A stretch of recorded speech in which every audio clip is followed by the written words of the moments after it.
This is the circle of fifths, a diagram which pops up all over music theory.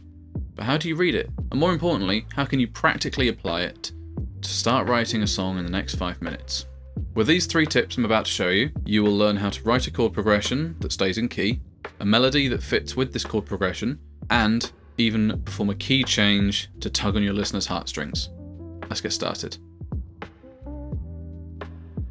This is my updated and annotated version of the circle of fifths. The layout allows you to see, at a glance, which chords are in which key, and which ones are available if you want to write a song diatonically, which just means within the key. What this means is that none of the chords will sound like they're clashing with one another when played in sequence, though some will sound nicer than others depending on the context. Let's choose a key for your song. Perhaps you choose E minor, a common guitar key, as it uses the low E string on the guitar, or C major, a common piano key, because it uses all the white notes on the piano. For this example, we'll choose E flat major. It's a fairly uncommon key, but will allow you to see just how powerful the circle of fifths can be. And this advice is applicable to every key. If we look at the diagram, on the circle, all of the major keys are represented on the outside rim of the circle, while all of the minor keys are represented on the inside edge of the circle. In the diagram, I've labelled them red for major and blue for minor. So we've chosen our key, E flat major. Now let's look at the chords clockwise and counterclockwise of our chosen chord, and then let's look at the corresponding inner chords. Congratulations, you now know 6 chords that are within the key of E flat major. But since the relative minor key of E flat major is C minor, you now know all of the, well, almost all of the chords that are in C minor as well, just by looking at the same space on the circle. At this point, for anyone that's been struggling with finding chords that fit well together, the power of the circle of fifths might start to become more apparent. But wait, you might be saying, there are more than 6 chords in a key, aren't there? There are. There's a 7th chord. In major, this is the 7th chord in sequence, and in minor, this is the 2nd chord in sequence. We can find this missing chord by looking at the position opposite the counterclockwise notch of our starting chord. So for our chosen key, that will be D diminished. Now, although we are going across the circle to D, we're just using that letter as a reference. The fact that it sits in the outer edge doesn't mean that it's major in this context, it just means that that is the letter that we're using. So now you know how to identify each chord in the key. You may be wondering what order to play them in. The simplest way would be to go letter by letter in ascending order or descending order. Though, this can sound quite boring and is not really a very musical progression. But for the sake of explanation, let's just ascend through them. So it would be E flat, then F minor, then G minor, and so on and so on. To know which chords appear sequentially in this key, we would just simply go through the letters, so going up from our starting letter. Although an alternative way of considering this, which is still applicable to every key, is to number the chords in your chord progression. So with the first chord that you've chosen, so in our case E flat major, is represented as 1, F minor as 2, G minor as 3, and so on.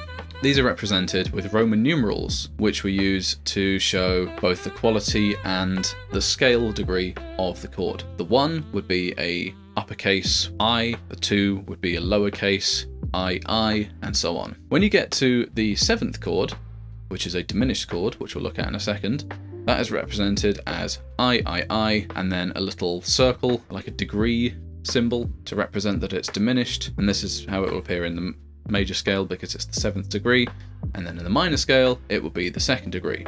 So it would appear as I, lowercase, with the little circle. Now you may be wondering, major, minor, diminished, how do I actually build these chords? What are they made of? We'll look at that in a second. Some of you may have noticed already, but we've labelled the scale degrees in our example to show in what order they would be played in a major or minor context. So with a major starting chord, E flat major, you would progress through them starting on 1 and counting up until you reach 7. And then for a minor context, when you start on C minor, you can start on the lowercase 1 and count up from there. The red ones are major, represented above the letter. Blue ones are minor, represented below the letter. Try this quick exercise. Pick any chord on the circle. whether that be major or minor, and then write a short chord progression containing at least the chord that you've started on, as well as, let's say, 4 of the surrounding 5 additional chords. Perhaps this could be a verse section. You might want to then switch to a chorus section and pick another 4 chords from the same surrounding chords, also including the root one if you want to. Changing up chords in this fashion is a great way to kick up the excitement of the song by giving the listener's ear something new to cling on to, but it's still familiar sounding because it contains the same notes that we've already heard that are within the key. Not only does the circle of fifths give you a way to identify all the chords within a key, but also gives you an easy way to identify all of the notes that those chords are made of, but also the notes which will sound nicest sung or played as a melody, or played to accompany the chord as a bass line. A bit of theory here: a major or minor chord is composed of 3 notes, and we call this a triad. Triads contain 3 components: the root note, the third, and the fifth. These are so named because of their position in the scale that the key is based on. For example, in C major, this would be C, you skip D. The third degree would be E, skip another letter. The next degree would be G. So C, E, G, these are the notes that make up a C major chord.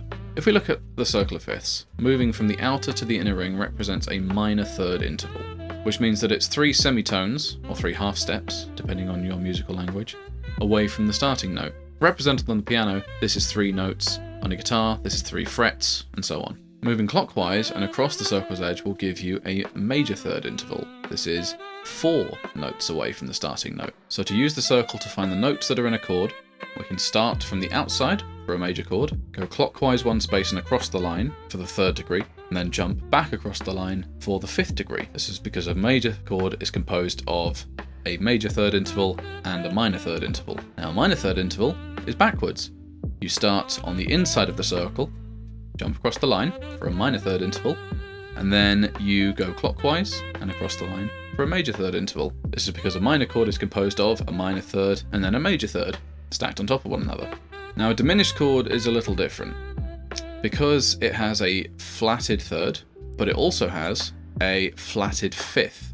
First, find the minor version of the chord which you're trying to build using the inner ring of the circle, and then construct a minor triad, as we've just done, but when you reach the 5th degree, make that note flattened by 1 semitone or half step, which means play it 1 key down on a piano, 1 fret down on a guitar or bass, and so on. These notes are what give a chord its quality, and individually, they are not either minor or major. They are what's known as flat, natural, or sharp. These notes, when played with a chord, are going to be the most harmonically stable notes for that chord, which means that because they are contained within the chord structure, they will sound nice pretty much anywhere they're sung or played over this chord. However, a song made of all safe notes can be pretty boring. Therefore, you may want to introduce the in-between notes, so the 2nd and 4th degrees, as well as the 6th and 7th degrees of the scale. It's ideal to land on these notes on a strong beat if you want a feeling of resolution, or to hang out on these more unstable notes if you want to create a feeling of tension or of mystery in your song. These steps also apply to a bass line, although in a bass line you may want to limit your use of notes that aren't the root or the fifth, maybe just walk between them as passing or in between notes as you are moving from the root to the fifth or to the octave of the root. This is because bass lines tend to want to be supporting the chord that's being played rather than clashing with it. Of course, all music's artistic, and you can use this information creatively to generate different feelings within your listener, as ultimately that's what we're trying to do, is generate a feeling, not just to be technically correct. So now we've got our chord progression, and we have the notes that we can use to make up a melody. Maybe sit down and try and come up with a simple melody that fits this chord progression that you've written earlier. Now, if this chord progression starts to feel a bit stale, perhaps we want to inject some extra feeling into the song and manipulate our listeners' emotions a little bit more. If you're writing a happy song, this could be potentially to brighten the song up even more, to give the listener a feeling like elation, the sun's just come out. Or perhaps if we're writing a sad song, this is a perfect opportunity to really drive home the feelings of sadness that we want our listener to be feeling. How can we do this? Well, we can use key change. Just know this, that a key itself inherently isn't sadder or happier than any other key. What creates this feeling is the contrast between where we started and where we've ended up. A good rule of thumb is, as we move clockwise around the circle of fifths from our starting key, we will notice that the sound begins to be brighter than it was when we started. And this is because each notch on the circle represents a note in the key, either being made sharp if it's moving clockwise, or flattened if it's moving anti-clockwise. The new selection of chords that this gives us means that the feeling of the song either becomes gradually darker or gradually lighter, depending on the degree of change that you want to introduce. So, if you want to add a very subtle feeling, just a little boost, perhaps in your last chorus, you want an extra push of energy, or of sadness if you're writing a sadder song, you might want to move just 1 or 2 notches on the circle, and this will give you a new set of chords that you can play in the same order as your previous progression, and this will give you some new chords that you can play in your progression, which will contain notes that we haven't heard before because they are outside of the first key that we started in. And if they are darker or brighter than the starting key, this can create a feeling of sadness or of happiness in your listener. Remember, music is really about manipulating the feelings of your listener to get them fully invested in the feeling that you're trying to communicate with your music. So experiment with this. Let's say you want to drastically alter the sound of your song for a particularly jarring moment.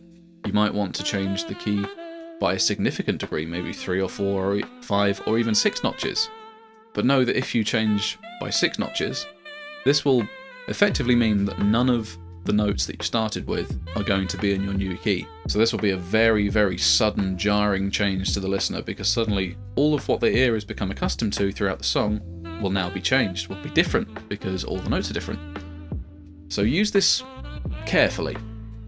Don't feel like you can never use it, because it can be used as a valuable tool to create an emotional reaction in your listener. And maybe that's the feeling that you're going for. All of these are tools that you can put in your tool belt to use to create more harmonically interesting songs. There are no rules, you don't have to use all 3 of these. And with the circle of fifths, you can use this as a map to guide you in the direction that you want the song to go. I want to make this happier, or sadder, or brighter, or darker. I want to create this feeling that I want this listener to have, but I don't know how to introduce that. Try a key change. Try different melody notes. And there we are, 3 tips of how you can practically start implementing use of the circle of fifths in your songwriting and kickstart your song journey.